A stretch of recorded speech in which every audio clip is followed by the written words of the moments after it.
Okay, right. Well, without any more further ado, I am going to hand over to my colleagues. I'm very pleased that we've got Dr. Cathy Smith, Dr. Sue Forsythe, and Rebecca Rosenberg. These are our maths education academics in the Open University in Scotland, or part of them anyway, and they're going to talk to us about growing exponentially. So I will hand over to Sue, who's going to start us off. Okay, so this is Open University Scotland, as you can see. Okay, and on the next slide, we've got the Desmos joining instructions. And as Andrew said, you can either log into Desmos and answer some of the questions on there, or you could write on a piece of paper, or you can use the chat box. Okay, so you've got the code, and the code will be repeated on other slides. Okay, next slide, please. So you can see what we're going to talk about here. So I'm going to talk about coins on a chessboard and ask you some questions about that. You're going to work through a problem there. Then Rebecca's going to look at growing up and global population. And Cathy's going to finish off with virus spread. And all of these 4 activities are all concerned with how things grow, whether that's money, humans and human populations, or viral infections. Right, okay, so this is the one that I'm going to do, coins on a chessboard. So as it says on the slide, you've got a wealthy uncle, and he gives you the choice of having £10 a day for the 64 days, one for each square on the chessboard, which sounds pretty good, doesn't it? The other choice that he gives you is that you start off with a penny on day 1, so that's a penny on the first square, and then 2 pence on day 2, 4 pence on day 3, 8 pence on day 4, and so on. So it doubles every day. And the question is, what would you choose? Now, we're not going to worry about whether or not we've got enough space on that chessboard to actually hold those coins, but have a little bit of a think. Which would you rather have, £10 a day for 64 days, or would you rather start with a penny and double every day? I'll just give you a little bit of time to think.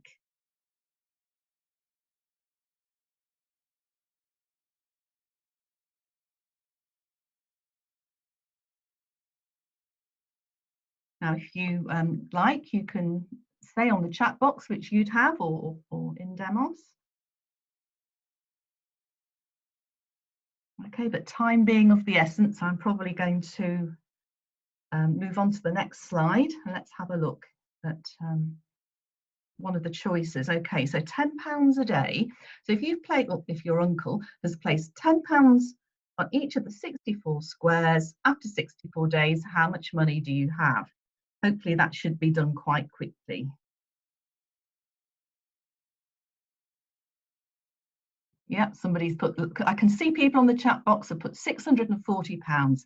That's right. Okay, so that's a nice easy one. Let's have a look at the other choice. If we go on to the next slide, this is going to be a little bit more complicated. Okay, so if we start with a single coin on the first square of the chessboard, we put 2 coins on the second square, and then we put 4 coins on the third square, and so on. So every time you go to the next square, you're doubling the number of pennies. And you continue all the way through until you've done this 64th square. At the bottom there, you can see a sentence. Each day, the number of coins is multiplied by 2. Another way of saying this is that the growth rate is 2, and that's important for the whole of our presentation today. We're thinking about a growth rate. Okay, so if we go to the next slide. So just to make things a little bit easier for you to start off with, in other words, I'm going to ask you some slightly easier questions to begin with. How many coins will be on the 5th square?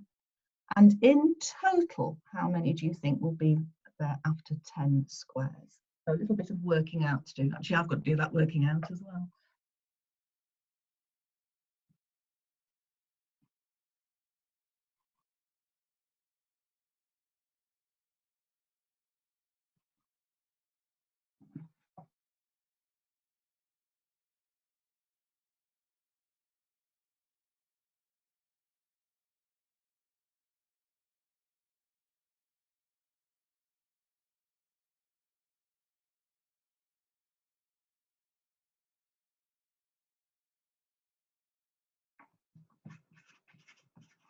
I don't know how many. Oh, I've got all sorts of answers down here. So we've got 16 pence and we've got 32 pence.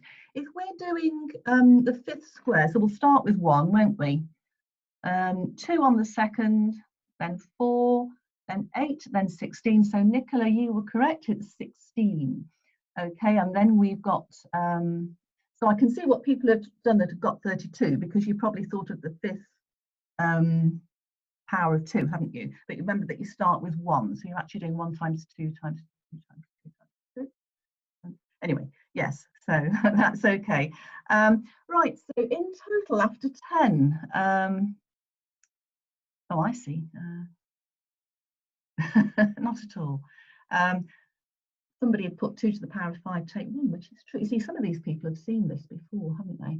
But not everybody will have, so we'll carry on with it. Okay, so after 10 squares, so we're basically adding up, aren't we? 1 and 2 and 4 and 8 and 16, 32, 64, 128, 256, and 512. Now, the answer to that is 1023. Okay, so yes, there's 512 on the 10th square, Nicola, but you've got to add them all up if you're getting a total. So it's all those up to there. So it's actually 1023. We'll see why that is later in the session. So can we have the next slide, please?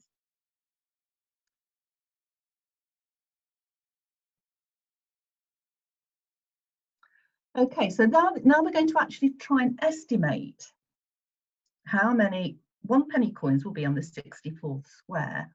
And we've got 127, 30,000, 5 million, which would obviously, as you know, be 5 with 6 noughts. Now, D&E are using the American system rather than the British system of trillions and so forth. So if we have 6 noughts for a million, we've got 9 noughts for a billion. So we've got 12 noughts for a trillion. So that number's 7 trillion in brackets. And 9 quintillion is 9 with 18 noughts. Now they're all, well, at least B, C, D, and E are obviously rounded numbers, aren't they? Would anybody like to suggest what they think might be the number of coins on the 64th square? And you've got A, B, C, D, or E to guess from. I'll give you a little bit of thinking time. And just to say, if you click next on Desmos, you'll be able to get onto this question in Desmos if you want to put it into there. Right, thanks very much, Rebecca. That's great.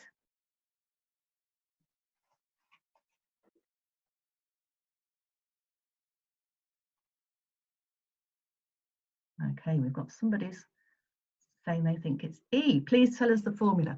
We're getting there. Nicola, we're getting there.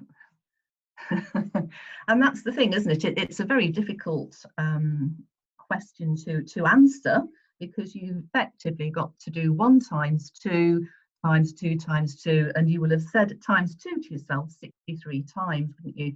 Which you could do on a calculator, or there are quicker ways to do it, as we'll see in a minute. So if we have the next slide, please. Okay, so this is actually, again, it's not the exact answer, it's the answer to 10 significant figures, and it's closest to 9 quintillion.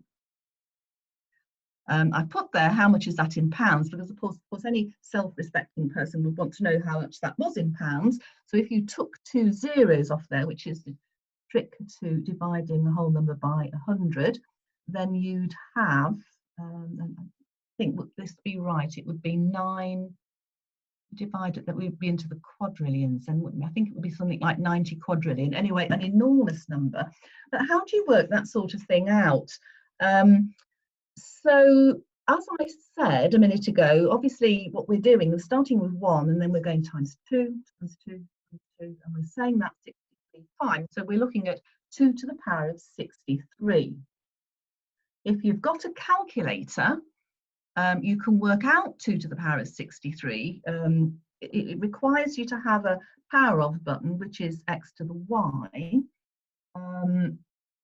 So you would put in your calculator 2, you would press x to the y, then you would press 63, and calculators differ in how they actually give numbers in standard form, which is what's happening here. So E18 means times 10 to the 18. So I have checked that, so I think I'm right. There's people on the chat box who were slightly differing from what I'm saying, but I'm pretty sure I'm right over that. Anyway, yes, so if you work it out on a calculator, that is one way to do it, 2 to the power of 63. And of course, the calculator could not fit in all the numbers on the screen, and so it gives it to a particular number of significant figures. So you can see that there. So you might not get that number of figures on your calculator. So I've got some, okay, so I've got all sorts of little messages on the chat box. Yes, 2 to the 63. Someone's put 64 for the pennies, but it's 63 because you start off with 1, don't you? And then you double up to you get 2 on the second square. So how would we work out the total amount of money you get? Because obviously you're more interested in how much total money. So if we can have the next slide, and I'm going to show you a nice little way of working that out. So at the moment, what we've got on the table, we've got the first 6 squares, and then we've got dots because I didn't have enough space on the PowerPoint slide to do all the intervening ones, and we end up with square 64. So the dot, dot, dot, meaning all the ones in between. It's like a little sort of shorthand. And then on the first row underneath, I put the number of pennies. So we can see there 1, 2, 4, 8, 16, 32, and it goes all the way over to 9 quintillion to one significant figure. So we're interested in the running totals, aren't we? So on day 1, you've only got the 1 penny. But by day 2, you've got 1 penny and 2 pennies. So you've got 3. And then on day 3, you're adding an extra 4, so you've got 7. So if I can have the next slide, you can see there that I've put in the first few running totals. By the time you've got to square 5, which is day 5, you've got a total of 31. So I'm going to give you just a minute or two to think about how these are connected. How could I guess? Well, how many are going to be on square 6? Well, how much in total would you have had by the time you've got the money from square 6? And can you see any relationship between those numbers on the bottom and the numbers on that middle row? So how do you get from 1, 2, 4, 8, 16, 32 all the way to 9 quintillion to 1, 3, 7, 15, 31? Just a couple of minutes to think. Aha. I can see someone's put something there already. Thank you, Nicola. I won't say it out loud because I want other people to think of it themselves.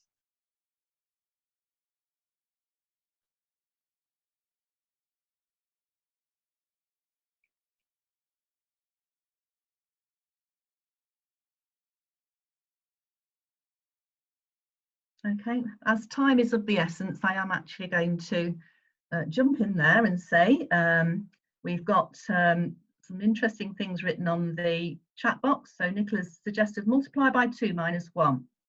And Martina has then said that that should be 2 to the power of 64 take 1. And they are both right. Harvey's suggesting that that should be 17 quintillion. Now just be careful, Harvey, about this take away 1, because what's being taken away? We can see that we are doubling and taking 1. So if we've got 9 quintillion and we doubled that, we'd get 18 quintillion. But the take away 1 isn't taking away a whole quintillion. So it's actually, it would be 18 quintillion take 1 pennies. And if we were looking at pounds, we'd have to divide that by 100. So that would give us 16 quintillion, wouldn't it? Am I right? If I'm doing 18 quintillion, what am I thinking? Sorry, if I'm dividing that by 100, I'm taking 2 noughts off. So 18 quintillion's got 18 noughts, isn't it? And if I divide that by 100, I've had 16. So I actually think I've got 180 quadrillion. Does it matter that we've taken 1 off? not when you're really estimating and you're rounding up. So the takeaway one would be neither here nor there. You can correct me if I'm wrong, but I think we've got 108 quadrillion pounds. And anyway, it'll be 18 followed by 16 noughts. If I can have the next slide, we're going to show you just how silly the uncle was to suggest putting 1 penny and then doubling it up. On the graph, you can see the number of days along the bottom of the graph and amount in pounds at the side. And so there's the £10 a day. So you can read off any of these figures. 20 days, you'd have £200. The green graph is more a curve, and it is a curve, and it's going off to much higher than the top of the computer screen, probably through the ceiling and well, up into the stratosphere possibly, because those numbers are very, very large, and we've seen that it's likely to be 18 followed by 16 zeros, and basically it's just got astronomically big, and that is the result of what we call exponential growth. So the £10 a day gave you a linear growth, and you can see that from the straight line, and the doubling from a penny gave you exponential growth, and you saw how quickly it grows. And that's the end of my part of the presentation. As I said earlier, every one of the activities is talking about growth. Right, over to Rebecca. Hello. So this first activity is about growing up, which is quite a literal meaning of the word growth. It happens physically. So when we're born, on average, babies are about 50 centimetres high. And by the time they are 1 year old, they're on average 75 centimetres. So the first task here is to work out the growth rate from a newborn baby to a baby that is 1 year old. And there's a Desmos activity associated with this. It's called Growing Up Question 1. I couldn't help myself. There's a picture of my baby there, but he's now 4, so he's much bigger than 50 centimetres. And we're going to explore what happens if this growth rate that they have between the age of 0 and 1 stays constant throughout their life.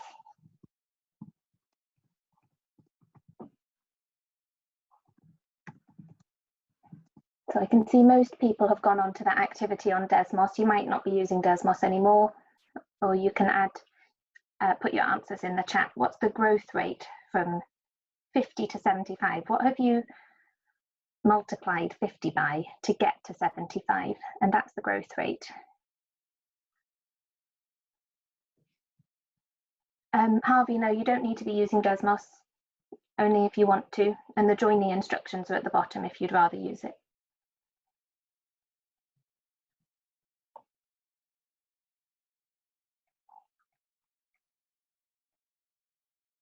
So I can see that lots of people have said that the growth rate is 1.5. So we'll go on to the next slide. Yes, from newborn to age 1, babies grow at a rate of 1.5. And if that rate continued, how tall would the child be by the time they're 18 years old if they continued to grow at a rate of 1.5?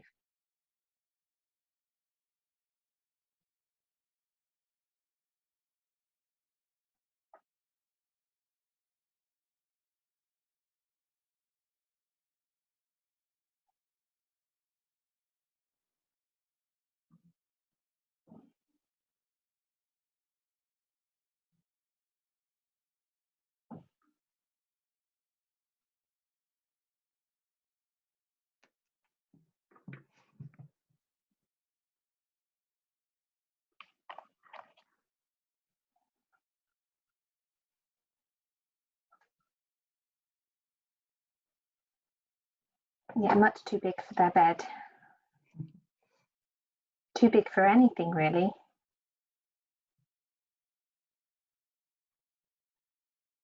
Yeah, I can see in Desmos some people are putting in an actual formula. So if we go on to the next slide, you'll see that if you start off growing at a rate of 1.5 and then the next year and the next year you keep multiplying by 1.5, suddenly you become incredibly tall. And this is exponential growth as well. You can see the graph that shows this pretend height of this ridiculously tall person is getting steeper and steeper and steeper and going off into infinity.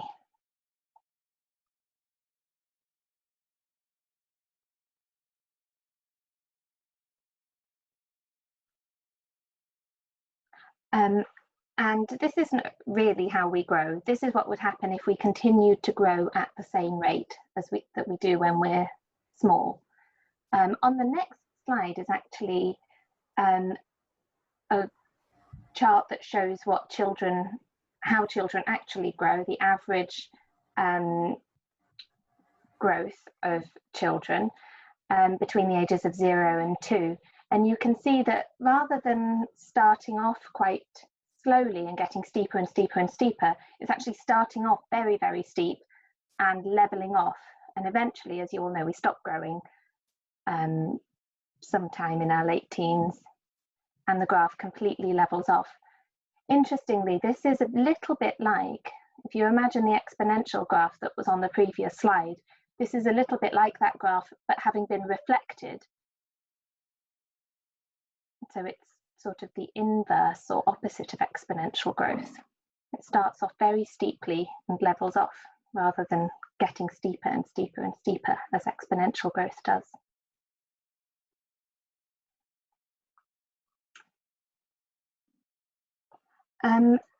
So the growth rate is not constant as we grow up. Our height doesn't grow at a constant rate.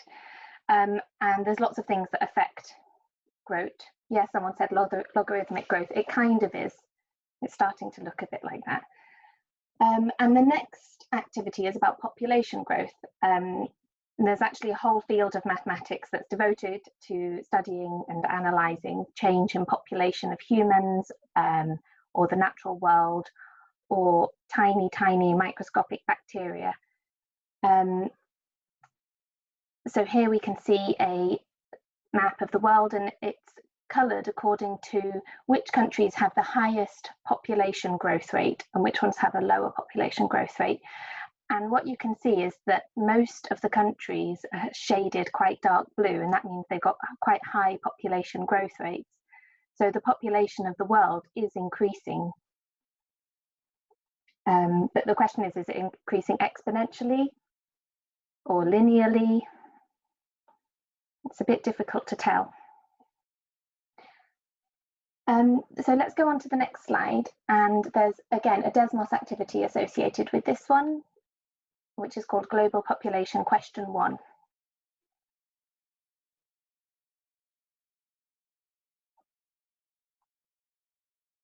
Oh, have we missed a slide?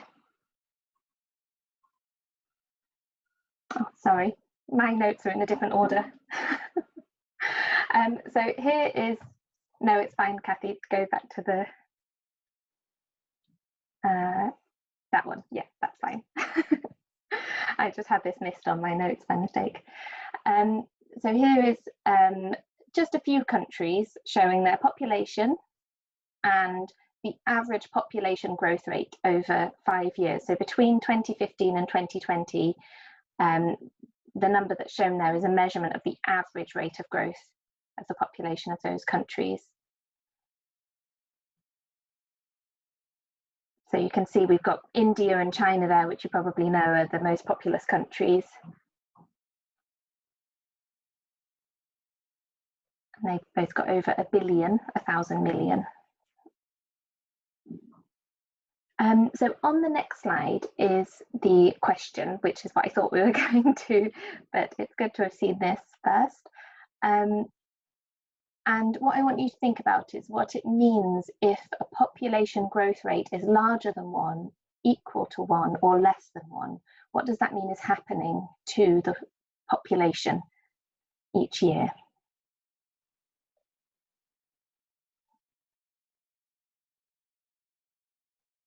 So you can think about it if you're in a classroom, think about amongst your class, or type into Desmos or the chat window. And then think about what you might predict using that data. Why is it useful for us to know what the growth rate of a population is? But in doing that, what assumptions are you making if you're predicting something?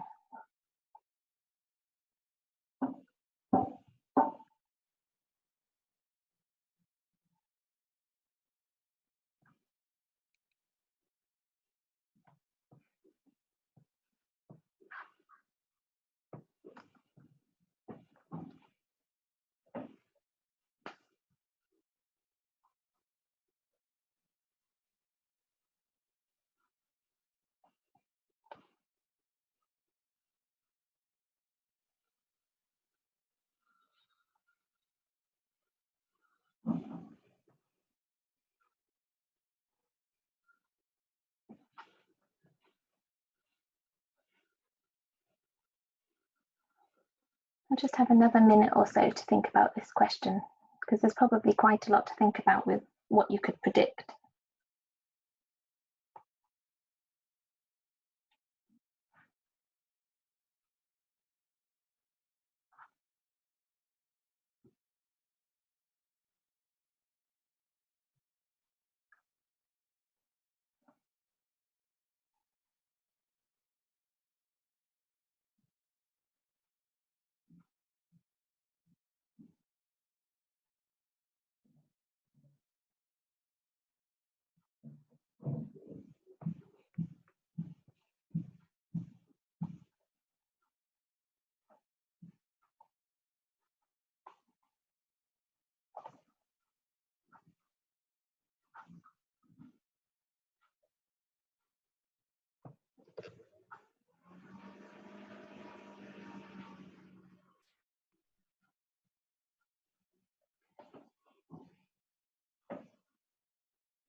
Yeah, so we've had lots of responses on Desmos.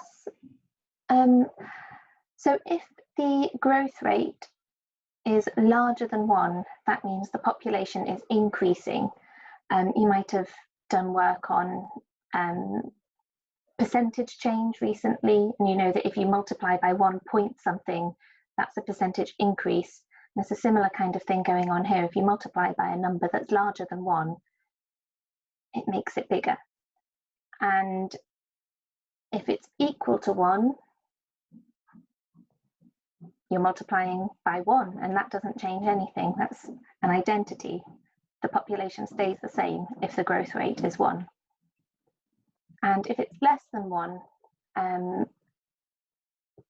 yes, like Harvey said in chat, the population is shrinking, it's decreasing. You're multiplying by something that's less than 1 each time.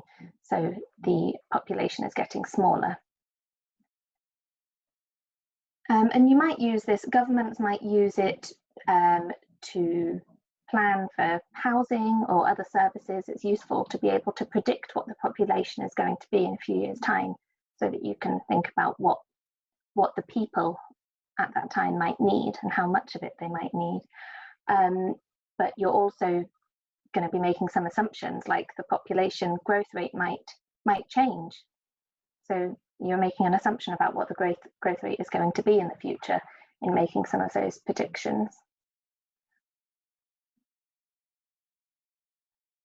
And the next activity is assuming that the population growth rate is going to stay the same. So let's have a look at that. Assuming that the growth rate stays the same for 3 countries,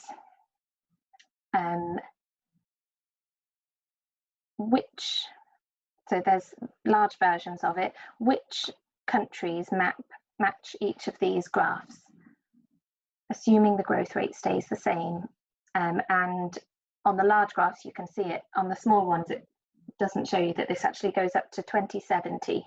So over 50 years, this is how the graphs show how the population is going to change.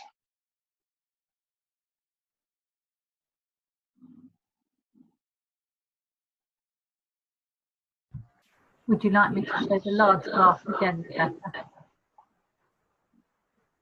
Could anyone just put in chat if they want to see the large one? I think it's more helpful to be able to see the table. And this is also a Desmos activity where you can match cards that show the graphs and the growth rate and the country's name.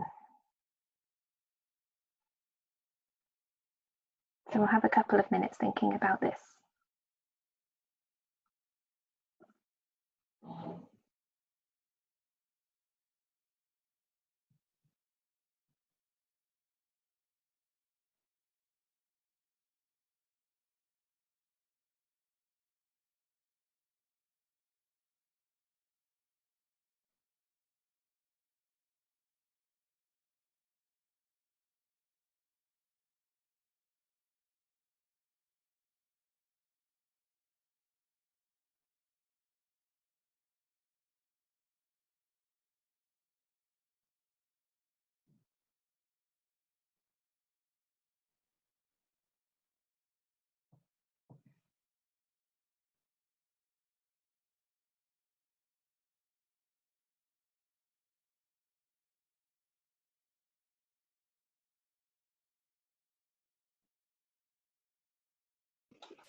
Okay, it looks like most people have answered that one. Does anyone want to put in chat or explain how they worked out which was country A, B, or C? There's a few ways that you could have done it.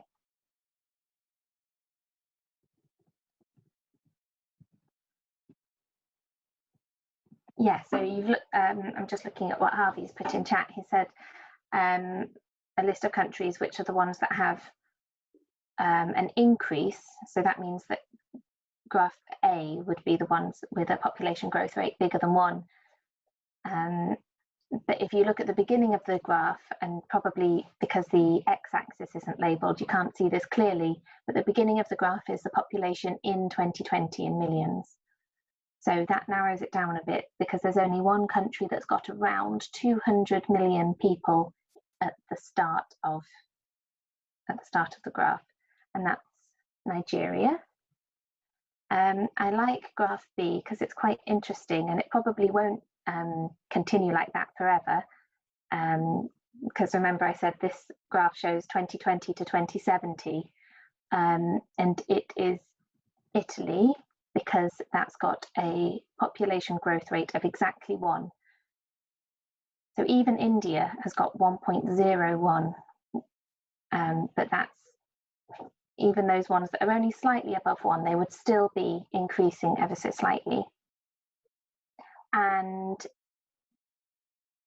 the last one has a decreasing population, starting around 30 million, and that is Venezuela.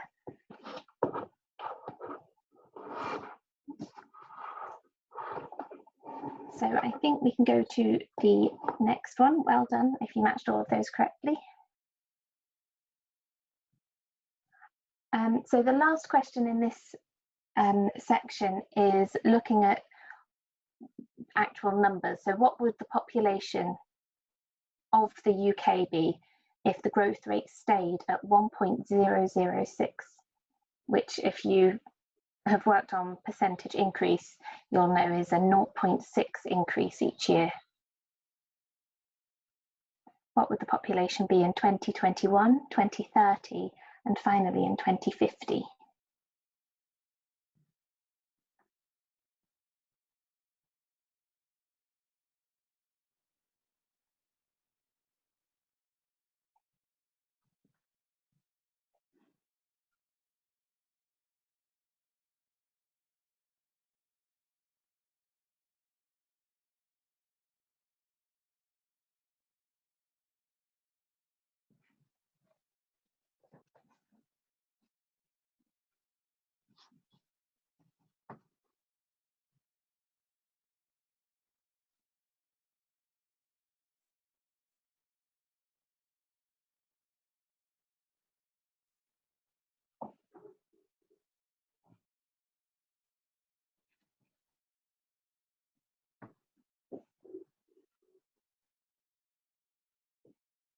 I hope no one is trying to work this out by hand. Hopefully you've got a calculator with you.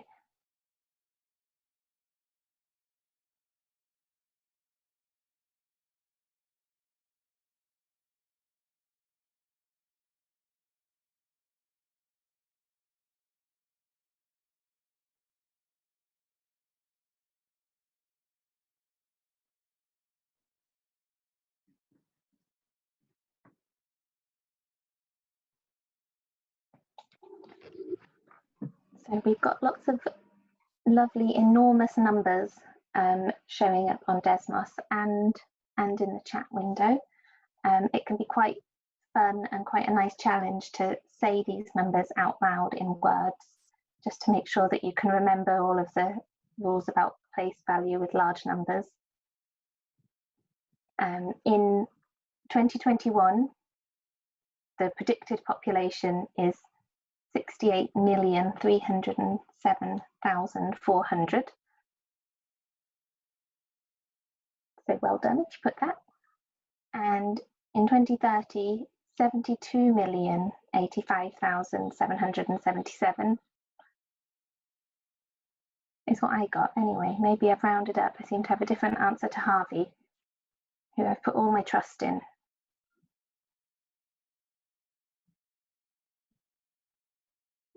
And in 2050, 81,247,348. We've all got different answers. So as you can see, even if you've got a 0.6% increase each year, which is quite a small percentage increase, over time we have a huge increase as we go forward into far into the future. And again, that's exponential growth. The numbers are getting bigger and bigger and bigger each time. That's good that Sue agrees with me. Thank you. And obviously this is assuming, oh sorry, one more thing. This is assuming that the growth rate stays the same, which isn't always the case because lots of other factors like the economy and healthcare provision all affect population growth rates. And in the next activity, Cathy is going to talk to you about the growth rate of virus spread, which is quite topical at the moment. So I will mute over to Cathy. There we are. So we're going to focus on this idea of multiplying by 1 point something, and that is the growth rate. And we're going to think about that in relation to virus spread and COVID. We can use mathematics. People use mathematics a lot when they're thinking about how viruses move about. Somebody in my family works on the European Bioinformatics Institute. If you study maths, you can work on biology and how viruses evolve. What is the family tree of a virus? That's something we've spoken about already. In Edinburgh, there's a top institute. There's Andy Rambo, who works with the government, Professor Andy Rambo. He works on infectious diseases, and their group, many of them understand and predict how viruses are passed on. And we know that for something like COVID, this is through coughing, and we pass it on to people who are nearby by breathing out little droplets of air that have the virus carried in them. So we can use mathematics to think about this growth rate. Here's somebody who is infectious, who's coughing, and they're in the middle of that grid, and anybody near to them might get infected. Typically with COVID, one person's infectious for about 10 days. They might pass it to 2 other people, and then they get better again. See, they've gone grey when they get better. But then those 2 people might pass it to 2 other people. And then they recover, they get better again. So we've now had 3 rounds. First of all, we had 1 person infected, then we had 2 people infected. Now we've got 4 people infected. And they're going to pass it on. So the next question is, how many will be infected next? all gets infected next. If we carry on doubling, everybody passes it on to twice as many people, to 2 people. The next thing will be 8 people. And then after that, we'll pass it on to 16.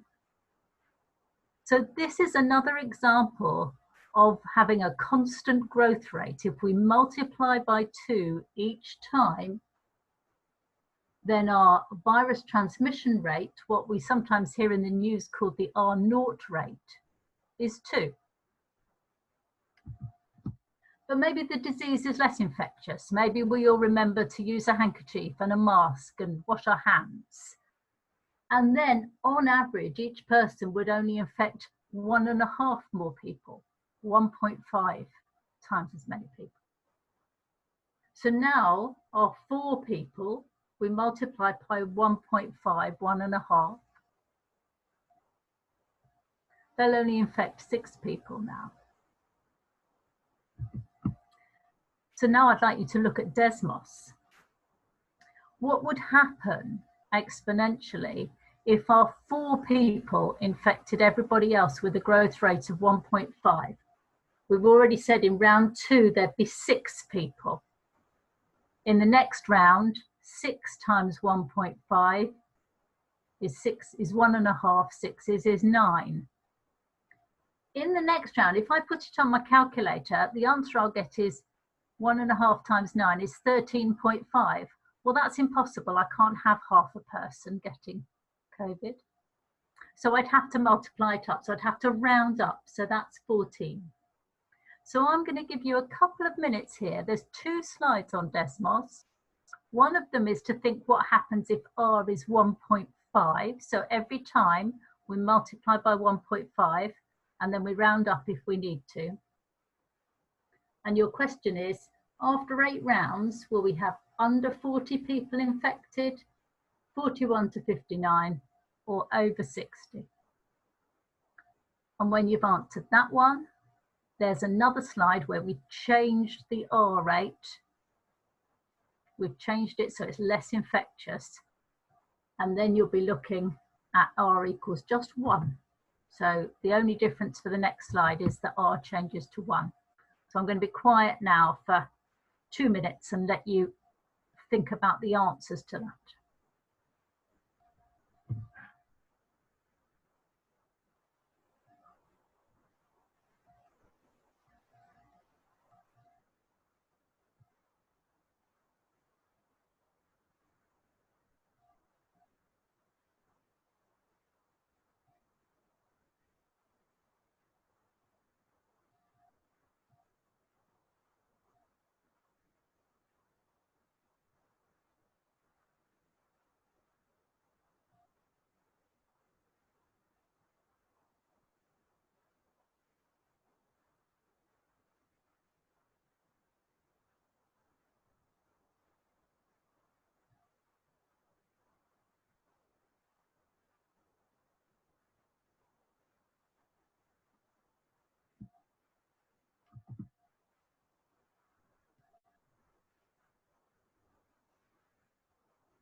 Okay, that's good. We've got a couple of minutes. So what we should have found out with the R equals 1.5, our numbers were growing. But if the R equals 1, it's exactly the same. Now that's the importance of this R rate. And what we're going to do now to finish off is to look at an example where this is used really, where people use maths to understand how a virus grows. And I'm going to take you to something that's called Outbreak Simulator. I'll need to change the screen. But as you can see, what it does is to think about how a virus grows using a little checky pattern. And every one of those red squares is somebody who's infected with the virus. Every one of the grey squares is somebody who's recovered from the virus. And sadly, in this case, in one of the black squares is somebody who's died from the virus. These aren't real people. This isn't a real thing. This is a simulation that mathematicians use to understand what's happening. So I need to change the screen that I'm sharing with you, which will take a minute.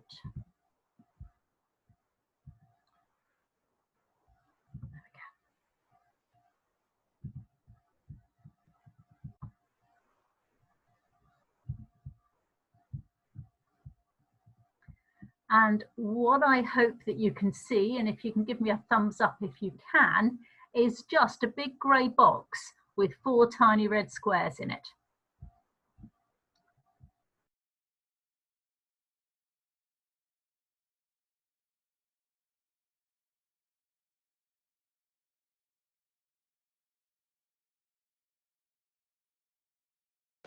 You're muted, Cathy. You're muted, unfortunately. I just muted myself. This is what our mathematicians would be doing. There's a lot of words on here, but I'll show you some of the things. We've got an R0, a basic reproduction number, an R0 of 1.5. We're infectious for about 10 days. And we've got a population here of about 20,000, which is the size of Dumbarton, I think. There are some other places as well. Thank you. And we're going to see the graph go. So these 4 people are going to start with their infection. And you can see what's happening is they're infecting other people. I'll just stop there. We've now got the first grey spots appearing. So those are people who've actually got better. If we carry on again, that infection rate, more and more people are getting infected, but also grey people are recovering. Another thing we can look at is the graph that's on the top right-hand side. That graph is showing you the increase in number of people who are being infected. And you can see it taking on the shape, that shape of flat and then getting higher, flat and then higher. That's a very typical shape of an exponential growth graph. And now we're going to model some changes. So what I'm going to do is I'm going to say to everybody, interaction radius means I'm going to say, like they said in Wales, you can't travel very far. You've got to stay close to home. I'm going to make that come down. And we'll see what effect that has.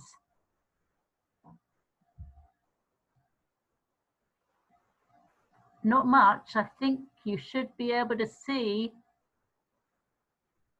Maybe it's not getting bigger very much, but the infection is still growing. We've still got the red. So now we'll do something else. I'll stop it again. Now we'll all get better at washing our hands, and we'll take that times 1.5.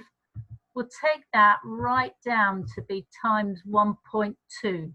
So each person is now on average giving it to 1.2 other people. Or I could say 10 people are giving it to 12 people on average. And if I start again, if you look at that graph on the top right-hand corner, we've got over a hump, and it's actually calming down a bit. Oh dear, now it's growing again. So it is growing again. That 1.2, even if we've got it to 1.2, it's still going to grow. So this is where, the government, Nicola Sturgeon, whatever, needs to do even more.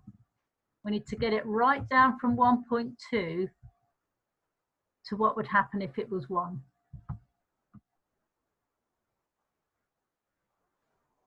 And there you can see, if each person gives it to only one other person, it carries on, but it's not really getting out of control.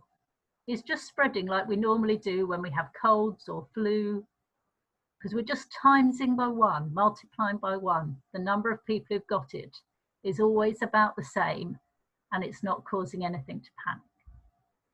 So I could stop there, and I could actually start it all over again. This is a very interesting thing. There's lots you can muddle here. I could start it again, but just if we had 1. And if the reproduction rate was always 1.0,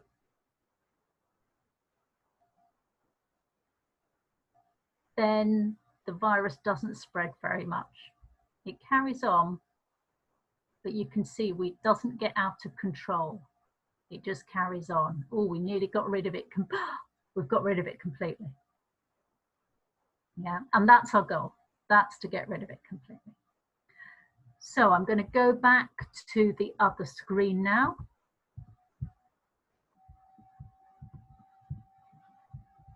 Oh, help. I might have just gone horribly wrong there.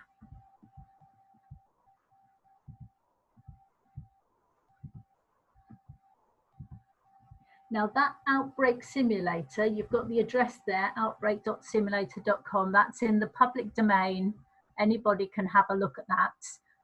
It's just a model, but it shows very clearly what happens if the R rate gets much higher than 1. And we could play with the R rate being less than 1 as well, to 0.9. So that's certainly something to share and play with. A good programmer wrote that. And I want to leave you with one last question, which is, what is the same about each of the activities you've done in this session? What are the things that link the activities? And it'd be great for you to put something about that in the chat or in Desmos, which is our last question for today.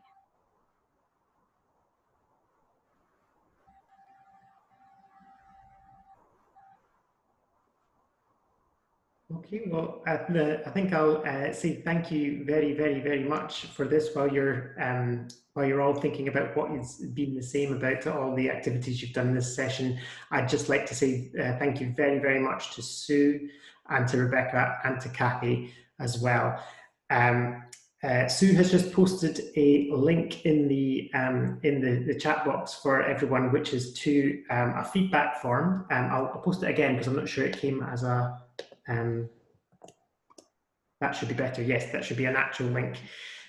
So yeah, this is just something, if you enjoyed the session or if you thought there was anything that we could improve on, then please let us know by filling out this SurveyMonkey at the end. We'd be really appreciate it if you did. But also, could you show your appreciation, please, for our speakers, for Sue and Rebecca and Cathy, just by writing in the chat saying thank you very much for this. And I will turn off the recording, but thank you so much for the 3 of you.